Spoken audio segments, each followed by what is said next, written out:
Hello, everybody. My name is Sonia Marie, if you don't know already, and I am the horoscope columnist for Essence Magazine. Yes, I am. Been that for about 5 or 6 years now. Awesome, awesome, awesome gig. You don't know what Essence Magazine is? Where you been living? Where you been? Yo, go to the newsstands and get the publication and read every month what your girl has to say. I'd greatly, greatly appreciate that. Hi, Miss Elliott. How are you doing? And all the people that are rolling in, thank you for coming in live with your girl. I appreciate that. Let me give you a few announcements before we get it going. This month has been a wonderful month for our couples reading special. There is one or two spots that are available. If you'd like to take advantage of that, what I do during our couples read is put your information, your chart on top of another person's chart and see how you guys relate to one another and why you came together in the first place. It could be you and your boo, it could be you and your mom, it could be you and your son. Like, what is basically, or your daughter, what is your reason for coming together in this incarnation? We can study that for an hour for $145. I'd greatly appreciate it if you reach out to me at wordlifeastrology@gmail. That's wordlifeastrology@gmail. I'd also like to remind you that in the description box below this video is an awesome free downloadable sheet, a worksheet in regards to how you are going to structure your success for this year, this 2020. Mind, body, and soul. It's not just about business. It's about how you're going to take care of you. How you're going to take care of you so you can take care of everybody else. It's free. And again, it's in the description box right below this video once I get off here and put it down here. Okay, so hopefully it will be of service to you and you can share it with other people as well. Yo, who's in here? I just want to say hello to Layla. What's up, Lee? How you doing? Miss Hudson. Jua, kiss that baby for me. Lisa Fields is here. Hi, sweetie pie. Natasha is here. I'm so glad that y'all came in. It means a lot to me when people come in live because I feel like I'm really talking to somebody other than like recording some information and then putting it up. So thank you for being here. Tinjin, what's going on? Wonderful, wonderful exhibit I saw in pictures in New York. Yo, y'all should get with Tinjin if y'all all of us who are doing what it is that we came on a planet to do. Okay, I'm not gonna spend too much time talking because my mom and my son are waiting to talk. I'm broadcasting live and they're being very respectable and I want to go have some fun with them. So let me give you some information before I get up off of this thing here. I'd appreciate that. Check out the description box, like, subscribe, share, do all them things that these people do on YouTube. I'd really appreciate that because I'd love for my voice to go strong and wide. Squirrel, have you ever seen Who Killed Malcolm X? I just want to let you know I'm a little hype right now. I just want to let you know I'm a little hype. I'm in that space. It's on Netflix right now. So if I seem a little rebel rouser, got a little edge on me, that is the reason why I love Malcolm X. Still do, always have, and always will. All right, let's talk about what's happening in our universe. A couple of things that's going on. Y'all already know because we've been prepping it that Mercury is in retrograde. It fell into retrograde yesterday and it will continue to go in retrograde up until March 9th. Yep. So what happens is that the planet supposedly goes backwards, right? But it's actually wobbling drunk like in this weird ass formation or whatever and making everything that has to do with communication and electronics a little like, wonky, so to speak, right? Also, how we speak. So sometimes, people find it hard to grab their thoughts, thus put it out on their tongue and communicate to people in a whole like half-ass kind of weird, slanted kind of way. Don't hold people accountable for it, all right? It's a really interesting, foggy time in the brain. Why is it so foggy? Is because the planet itself is in the sign of Pisces, and Pisces is already ethereal. Pisces is ruled by Neptune, which is always kind of confused and ethereal and out there. So you have Mercury in the sign of Pisces going retrograde. Woo! That's like double time weird backupness, kind of feel like I'm going in the right direction, but am I going in the right direction? It's a pain in the butt. But I will tell you this, again, it does have everything to do with miscommunication, with technology, with car accidents, so be careful as you're out there on the road. But on the positive end, Mercury retrograde always has to do with reevaluating. My mentor used to tell me it's all about the re's, right? Reevaluating, reorganizing, reestablishing different parts of yourself, like reconfiguring what you've learned up until this point and reassess it so you can say, okay, but I don't want that. I want to do this, but I don't want that. You understand what I'm saying? Putting yourself in order. So once it goes direct on March 9th, you'll have a structure in place, so to speak, and you can move on a communicative level. You dig? Now you know what you want to say. Now you have all the paperwork and the opportunities, or I should say, the list in front of you, the strategy. That's what I wanted to say. The strategy in front of you to move forward now. Okay? Please don't take this time lightly. It might be a pain in the ass, but at the same time, it's actually just helping you to redo what it is you already established and to be easy on yourself when you do that, because we are human. Although we are spiritual beings stuck in this human body, this human existence does want to get it right as much as possible. Okay.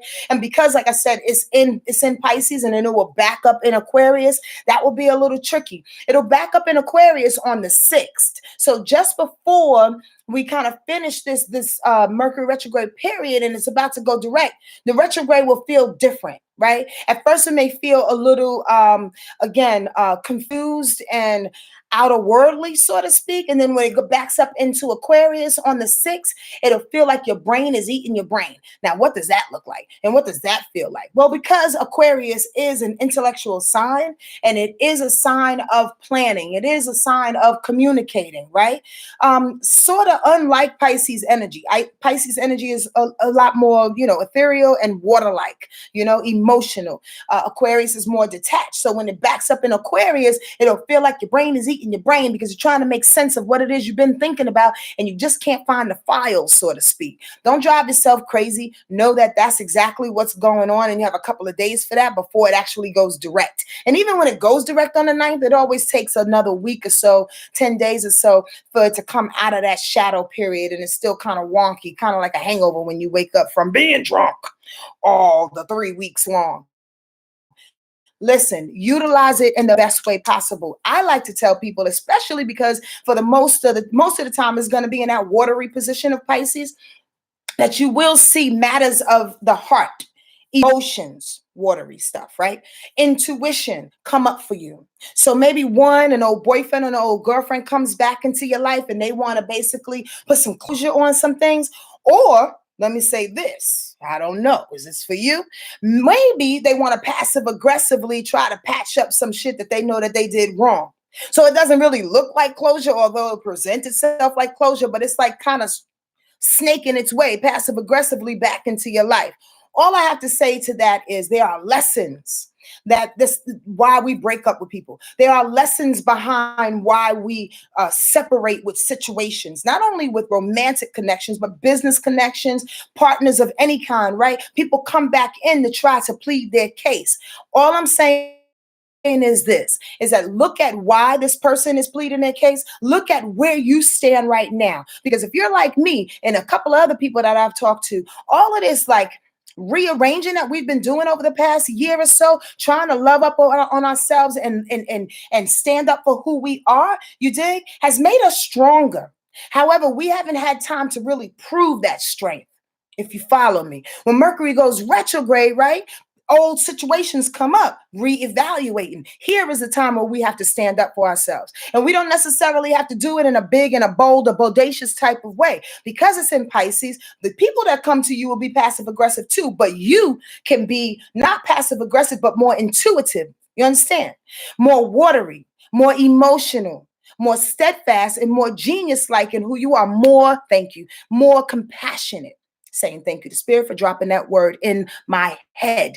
Why? Because Pisces energy is all about compassion. It's all about unconditional love, unconditions of a lot of different things. So as you're talking to this person that wants to come back into your brain or to your life, to your body, all of that, you have to say, watch their passive aggressiveness or not, but just watch it and say to yourself, what did I really learn from this? How can I issue some compassion to them, some understanding to them while I'm still standing my ground?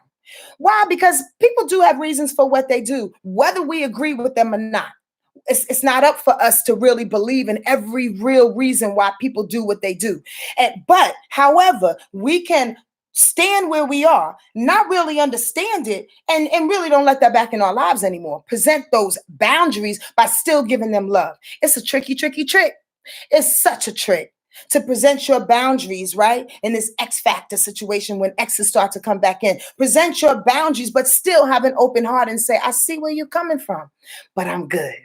I understand where that makes perfect sense for you in your life, but I'm good. Just watch out for it, y'all, okay? Tomorrow on Tuesday, the 18th, the sun definitely goes into the sign of Pisces. Now, because Mercury is in Pisces, because the sun is going into Pisces, that's two big reasons, in my opinion, for me to alert Gemini and Sagittarius people, or those who have Gemini risings, moon, or Venus. Why? Because they square Pisces energy.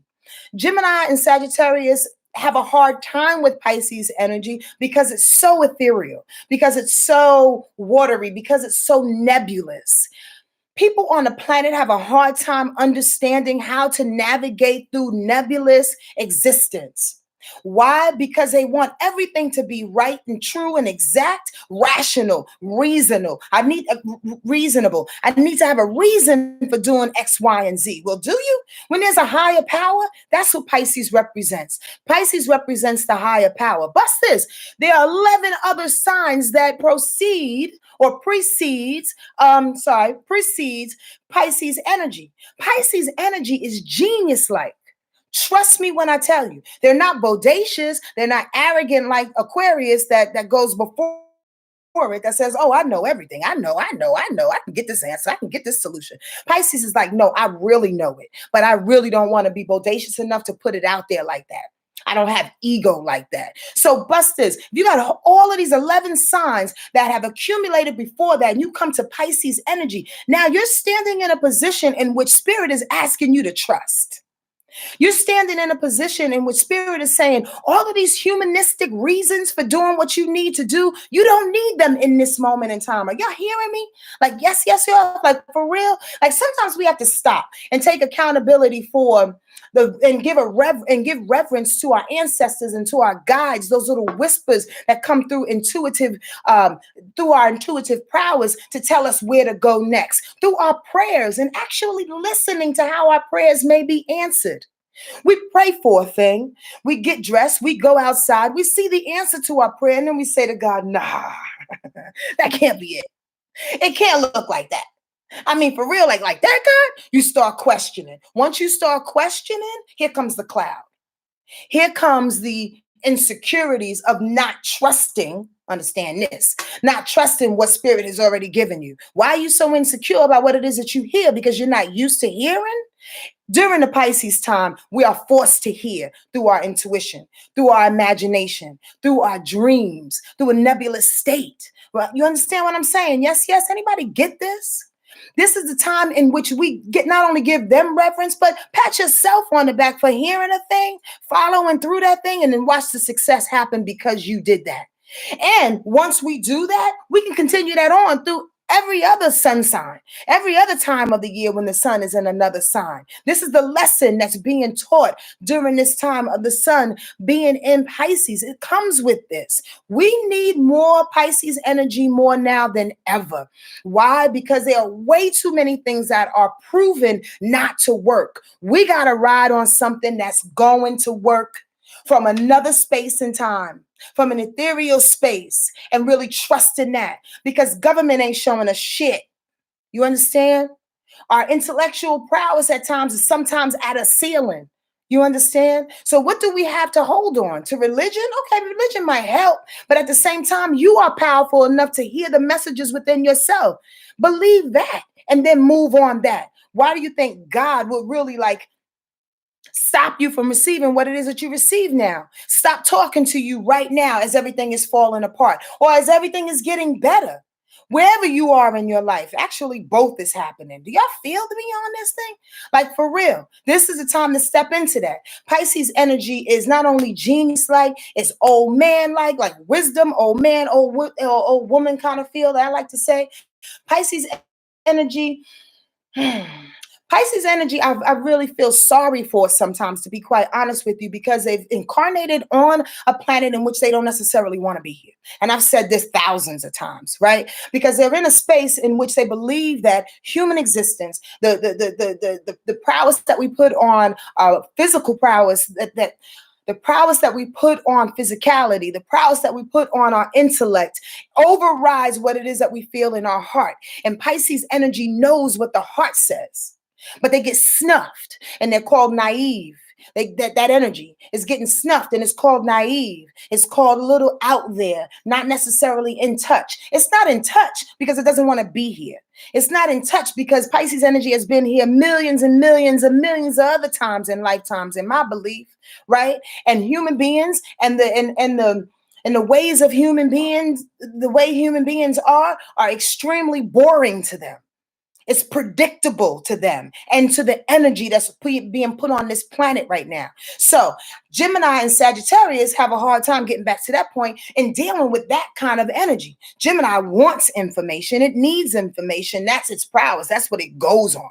You understand what I mean? Sagittarius energy just wants to be out there and move and be adventurous and find it. You dig what I'm saying? Be on a pursuit, a physical pursuit for it. When you don't know that we all have it already, what you looking for? How are you going to use your intuitive prowess? Excuse me for tripping over my words. This is a Mercury retrograde type of thing. And oftentimes during Mercury retrograde, my brain goes way faster than my mouth. I'm already talking fast, but it goes a lot faster because of the hits that I'm getting. So forgive me for that. But the bottom line is that energy, that physical prowess of Sagittarius with squares Pisces, doesn't want to stop and feel. It wants to just pursue. That Gemini energy has the information or wants to see what the information is saying intellectually. It doesn't want to stop and feel. I suggest that you do that, though, especially with Mercury and Pisces going retrograde right now. It's forcing us not only to stop and feel, but to stop and reevaluate and understand where it is you're going. How are you going to use your time of prayer? That's a huge question. How are you going to use your intuition right now? How are you going to tap in and really, really understand what not only your purpose is, just what you need to do in this day? Are y'all hearing me? This week is really, really interesting because I wrote in my notes right here, it's an influx of spirit that's about to happen. And there's a sudden shift that's happening this week too, with Neptune, with Uranus being affected and aspected a couple of times this week. But I'm going to tell you on Friday, Mars will trine. I know I'm switching subjects, but I want y'all to get it all in before I get off this thing. Mars is trining Uranus. That's a big deal. Uranus, first of all, is the planet of sudden surprises. Mars is the planet of determination, right? The planet of movement, the planet of motivation, the planet of sex, but it's the planet of keeping it moving. That's the physicality. So I say all this to say, if we are staying, this is how I like to look at it as an astrologer, the bigger picture coming down to the specifics. If we are staying in the light of the sun in Pisces, Mercury in Pisces going backwards, feeling this intuitive hit, and then all of a sudden on Friday, when Mars energy, right, determination hits the planet of Uranus, like a sudden shift, a sudden change, we'll already be prepped. Why? Because we've been in prayer. Isn't that a freaking notion? Wouldn't you rather be surprised when you're ready as opposed to surprised when you just get out the shower and your ass is out? I'm just saying, think about it. When you stay in prayer, when you stay in that intuitive space and you're speaking to your creator and you're speaking to your ancestors and you're telling them what you need because they want to hear it. Contrary to what a lot of people believe, our ancestors are on the other side willing to work for us. Why? Because they can see more than we can see. And because we have a job to do on this planet and we let our humanness get in the way of our jobs. We let our ego get in the way of our jobs. We let our brain, which is supposed to be so incredibly intelligent and all-knowing, get in the way of our spiritual jobs. So wouldn't you want to be prepared on Friday or maybe around Thursday, whatever, for those sensitive types? Some people do feel the shift before it actually happens, believe it or not. When Mars, the planet of determination and motivation, hits that sudden change planet, that surprise planet of Uranus, and Spirit goes, here you go, boom. Based on all the information and all the energy you've been giving me all week, here's the surprise, here's the gift, here's the reward. I'm ready. Stay in alignment. Stay focused, please. I'm high on this right now because it's necessary. All the things all the ways in which you want to react with aggression, right? With impatience is, in my opinion, going to boomerang right back into a space in which you cannot utilize. If you stay in prayer, in ease, understand this, taking your time in the moment. Pisces always, that Pisces energy is always in the moment. It only knows flow. Where I am right now is what's happening right now until the next situation comes. You stay in that space without trying to bulldoze and bully situations into control of what it is that you want. You'll be able to receive all the blessings that you need to receive this week, all the messages that you need to receive, all the sudden changes that's about to happen for everybody. Y'all understand me? If you have any questions or you have any concerns, like go into the comments, like talk to me, talk to a sister and let me know what you're thinking. All right. Again, please get and download that 2020 intentions worksheet. Me and Lee worked on that hard and it's free for you. Set yourself up for success. You dig what I'm saying? To receive everything that you know that you can receive, putting energy into that so they can hear your prayers. They can hear your request. You dig? All right. I'll talk to y'all soon. Be good to yourself and be good to other people, okay? All right, bye.